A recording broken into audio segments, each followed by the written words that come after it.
So then what happened to Deontay the Bronze Bomber Wilder? I mean, does anyone remember this bloke? Bomb Squad! Because when I speak, I mean it. And I promise you, there's a body gonna be taken come November the 4th. Guarantee. If he don't be in the ring, it's gonna be at the hospital. His right hand is Thor's hammer, and here in round one, he is Ragnarocking Stavern! He's out cold. Man, I want to show you something special. I really want to knock him so bad that his body do something that it don't supposed to do. I want his body to seem like he'll overdose on the drug. Bomb Squad. Yes, this version of the man was so mean to the bone he didn't care who was getting a portion of the Bomb Squad. I mean, it weren't just fighters, he even give it a big one to John Fury and the gang. No more questions. We gotta go. This way.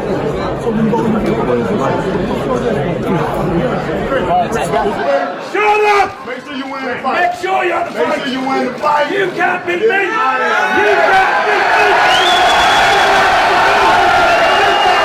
Yep, he was a loose cannon both in and out the ring back then, but out of nowhere, after many years, many fights, including a few wars with the Gypsy King, all of a sudden he went into the rainforest, smashed down a bit of gear, sang Kumbaya around the fucking campfire, and then this bloke fucking turned up. I like Joseph Parker as a human being, you know what I mean? I like him as a human being. That's all I can ask for a fighter, you know, to just get in there, give it your all, give it your best, you know what I mean? Give a great performance for the paying customers, and we go home happy and enjoy. Deontay. This is what it's all about. Yeah. You believe in yourself, and I believe in myself. You know, I believe in what I'm capable of doing, especially on that night of the fight. Joseph believed in himself, and that makes a beautiful fight. And yes, after Mr. Nice appeared, things went from bad to worse.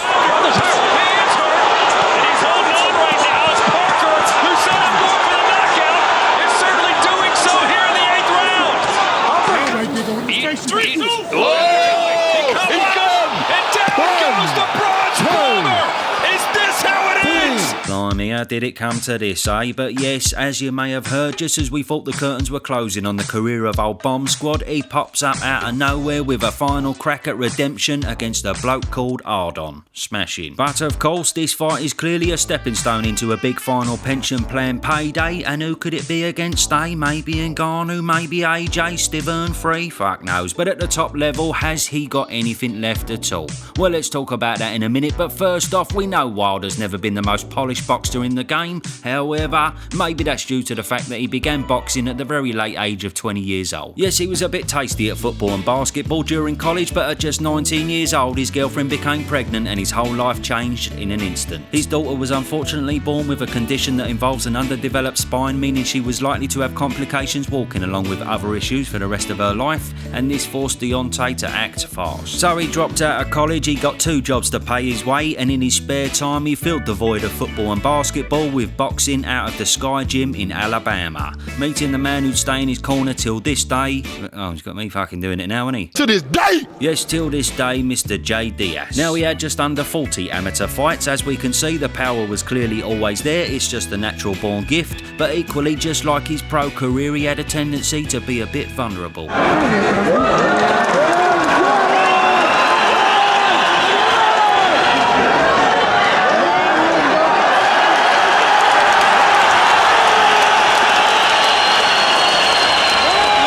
Anyway, albeit a latecomer to the game, it was a very respectable amateur career, winner of the Golden Gloves, the US National Championships, and becoming a bronze medalist in the Beijing Olympics 2008. Then, in November that year, he turned pro, and certainly made a mark on his debut. Wilder ma dobry refleks. O właśnie, odskoczył i prawa kontra. Klasyczna akcja. Jest jeszcze troszkę zamroczony. Tak, no to jest na prawy, jeszcze raz, no już teraz koniec pojedynku, tak. So after this in 2009 he fought 7 times and won every single fight by knockout in round 1. I mean, of course they weren't the highest standard. For example, here he is fighting fucking James Corden.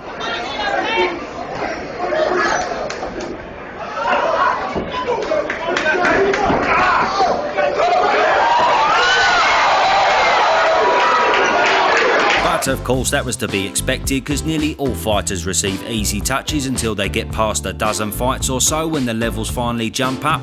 Like for instance AJ fighting the dangerous Dillian White for the British title after 15 fights, or Fury fighting a very game and fresh Chisora for the British title after 15 fights also.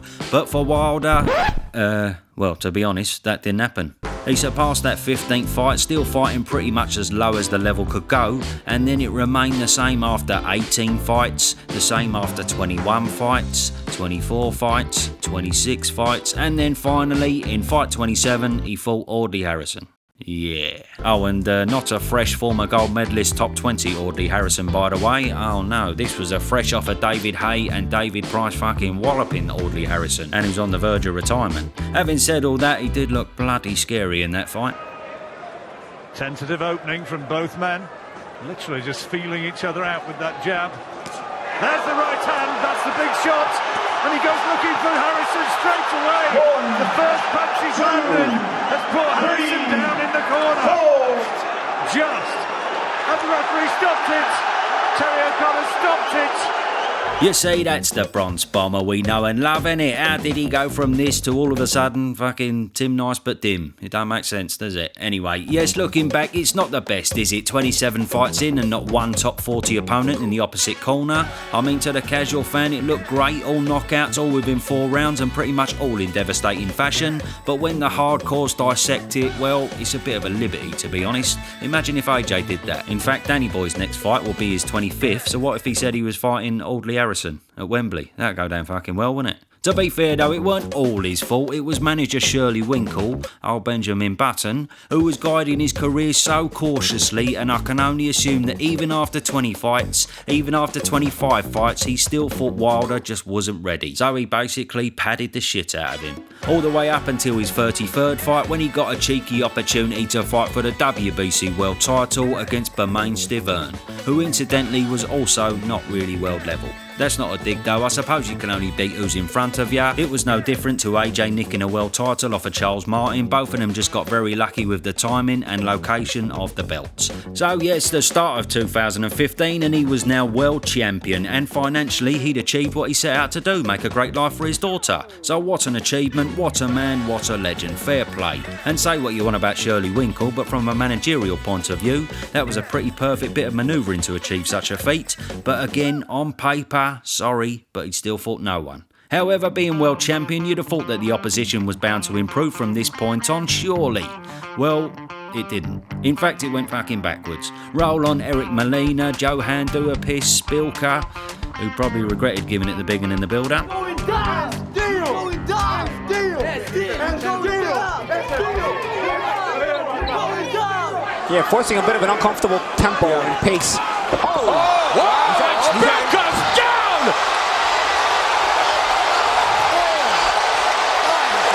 Just on a side note, fair play to Spilky, bloody hell. Imagine taking that punch and getting back in the ring. In fact, he took another one from Del Boy as well and still carried on fighting. What a fucking man. I mean, he should start taking a duvet to his fucking fights, but still, great balls, fair play. And here's a fun fact. Did you know that he sacked off the boxing, went into MMA and beat up the world's strongest man? The fella that Eddie Hall's fighting? Big up the Spilkids, yes. Anyway, not to sound like a broken record, but a celebration of Wilder whilst the man is unconscious next to him shows the coldness in him at the time. And to be fair, he then finally did step up to fight number 2 in the WBC rankings, Alexander Povetkin, who was a very decent fighter back then. A decent fighter, but as it would turn out, a dodgy cheating bastard. Bloody hell, this fight never materialised because he failed a test, and all these years later we find out he failed on other occasions, but he didn't bloody disclose them. He just cracked on as normal. They said, "Did you pass your drug testing, Alex?" He said, "I certainly fucking did, bruv." "Oh right, you got the paperwork to prove it?"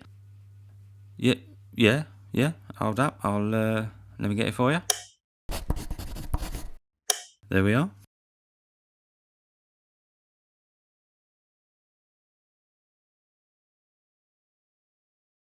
right? Yep, okay, looks good to me. So yes, not his fault that one, but after this fell through, naturally, Deontay continued as per normal, really, going on to fight beatable opponents like Ariola, Washington, then Stiverne again. I mean, okay, maybe there's an argument to say the division weren't as stacked as it is these days, but yeah, I don't know, I still think he could have found tougher tests as the champion. Okay, he was meant to fight Ortiz within this lot, who was a dark horse at the time, but just like Povetkin, he was found to be on the old pedulars, so that got rescheduled to after Stiverne 2 in the end, but fair to say, when it happened, it weren't an easy night for him. But just hold up a second, I'll tell you what is very easy, keeping yourself all safe and secure online with Surfshark. Now Surfshark isn't just a superb option to get you access to some incredible content, no, it's also a brilliant tool in making sure all the stuff you want to keep private stays private. Yes, this beauty will help keep your whole online activity encrypted, protecting your personal information, defend your devices against viruses and malicious software, plus provide essential security of your emails, credit cards and other sensitive data too. Superb stuff. Now, did I mention the access to incredible content across the world? Yes, say you can't get that sporting event you want to watch in the UK because it's on in the US, well, with a few clicks of a button you'll be watching it in no time. Oh yes, and all them brilliant movies on Netflix USA?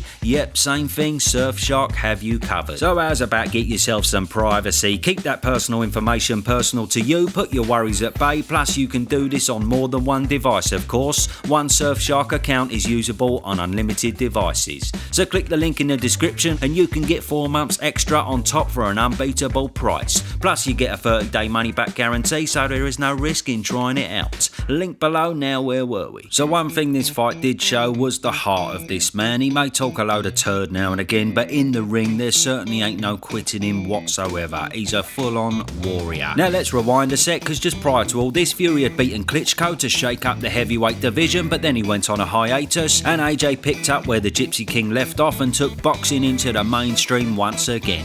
So yes, Fury was on a comeback as Wilder fought Ortiz, but naturally Wilder and AJ were the ones active and on a collision course, so the Bronze Bomber, after beating Stiverne for the second time, made no bones about it, he wanted that fight. Joshua, come and see me, baby. Well, no more hiding, no more ducking, no more dodging, no more excuses. Let's make the fight happen. Let's see who's the best. I know I'm the best. Are you up for the test? So I'll come back to this in a minute, but of course, after Ortiz, what came next would be a major part of the legacy Wilder will leave behind in boxing. The trilogy with the Gypsy King. Now, they only come along once in a blue moon, these rivalries, but when they do, and when the fights live up to the hype, it really is a thing of beauty.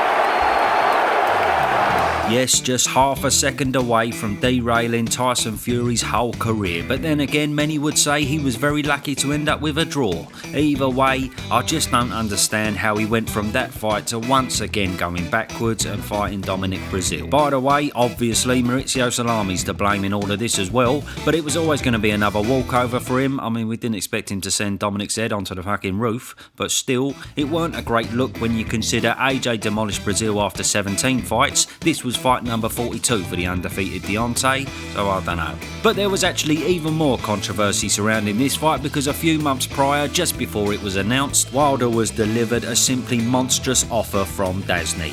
A whopping $100 million for a free fight deal, 2 of which would be against unified champion AJ. The heavyweight undisputed championship of the world, life-changing money and a chance at greatness that goes down in history. Everything a boxer could ever want. But him and Shirley Winkle said, nah.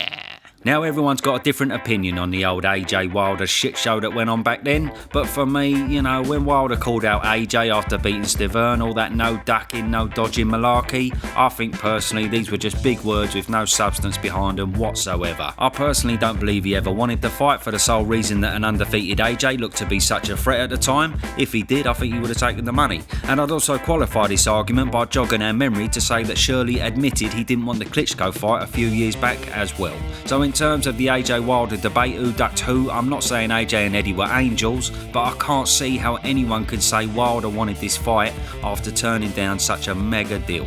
And bearing in mind his highest purse to this point was around a few million. So anyway, yes, he fought Brazil instead, and incidentally, AJ went on to lose to Cartman, fucking blinding. And then he fought Ortiz again before finally the cherry picking went drastically wrong at the hands of a Gypsy King rematch. Starts well, good right hand.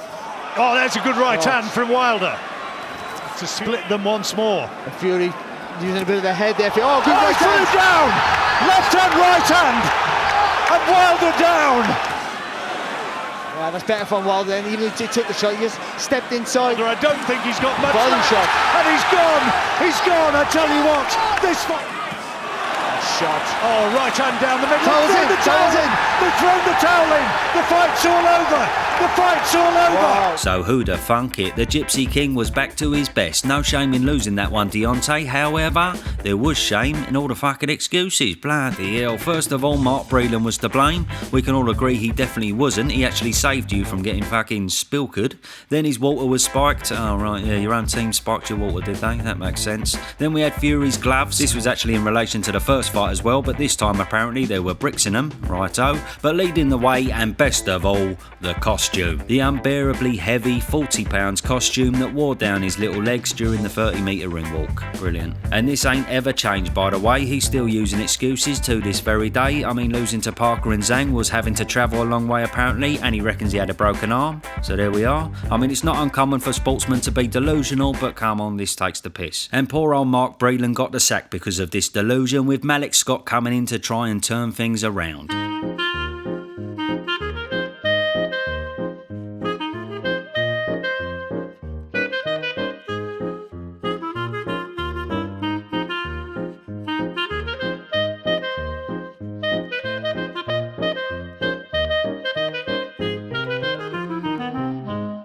Yeah.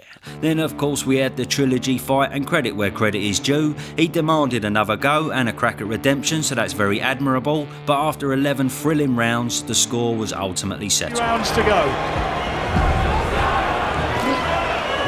Wilder just dangerous with the odd shot here, and there's him. What a punch. He's got him in as the right hand. Impose himself again. There he gets a right hand though. It's a big one from Wilder. And down goes Fury. What a turnaround. Huge right hand. And now Just went to the body there. And Fury's just hurt him again with an uppercut. It could be all over now. I will be now. That's sure. Now within the build up to this fight, within the rivalry and everything surrounding it, this would actually be the very last time we would see the Bomb Squad guy. The mean machine, the fella who would say mental things like this. I want a body, and he gonna be the body. That's gonna rub a lot of people the wrong way, man. Are you sure we're talking about lethal, like a death certificate in the ring? We get paid for this. This is what we do. We get paid for this. We sign up for this. Like, I don't want to kill somebody for a few seconds. Nah, I want a body on my record. I want one. No, you don't. I want one. I want one. I really do. So after the final Fury fight, he'd have a well-earned year off, then return to the ring against Robert Helenius. Now, Helenius was a mate of his, so it's no surprise there weren't too much nastiness in the build-up, but after a first-round demolition, surprisingly, the man who would normally be gloating and double proud of another highlight reel devastating knockout, all of a sudden took a different view on it.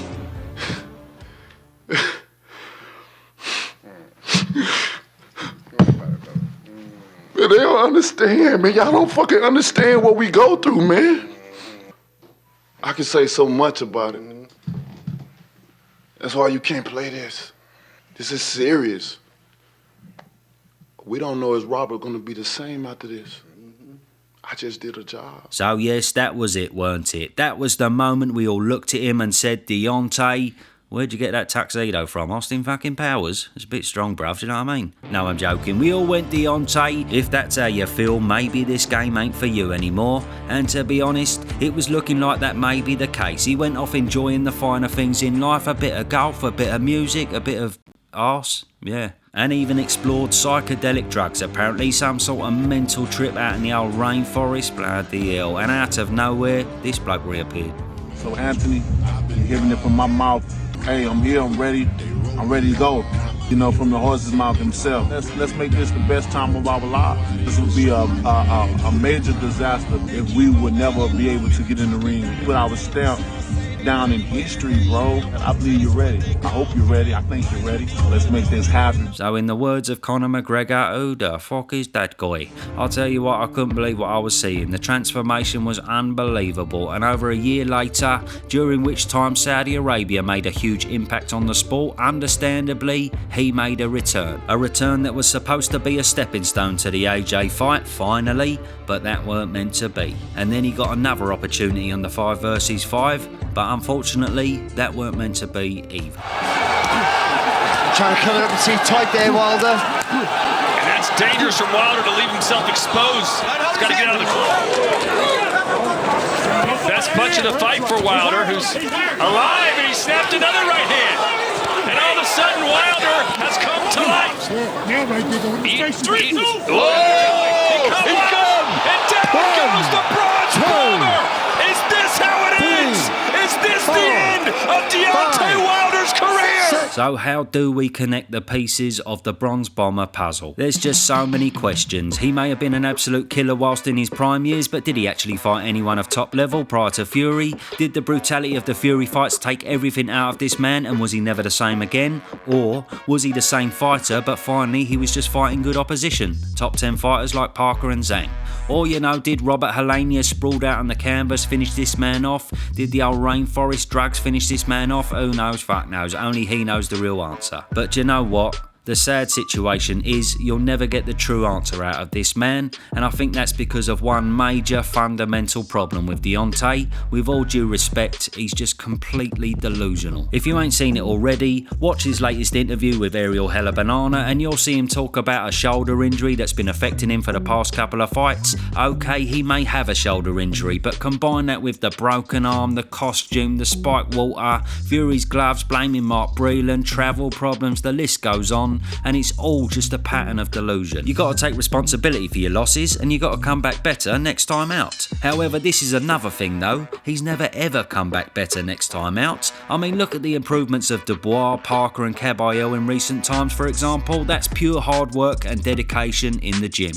But Wilder, he's literally been fighting exactly the same his whole career. He was blessed with mental power, which has served him very well, but you know, in the last 10 to 15 years, he's never really improved his actual boxing skills or his ring craft or shown us better combinations, better footwork, nothing. And again, I can only assume that's because of delusion. Maybe it's a case of not believing he needed to improve since he was always used to knocking everyone out. But let's be honest, they weren't ever on his level. And yes, finally, when he did lose, he blamed everything except himself. So this may be why he can never beat a top 10 fighter when he finally fought at the top level, and sadly, now he's lost that killer instinct, he probably never will. By the way, it's not a dig, there's no shame in it, and he's been great for the sport. But when you make comments like this, and you pad your record out, then lose to everyone at the top, you're kinda opening yourself up to a bit of criticism. Anyway, regardless of all that, when the day finally comes, it will be sad to see him leave the sport, because he has been double exciting, you can't ever take that away from the man. In the meantime though, he's bound to blast hard on away, because we know he's certainly better than that level, but after that, what does the future hold? We shall see.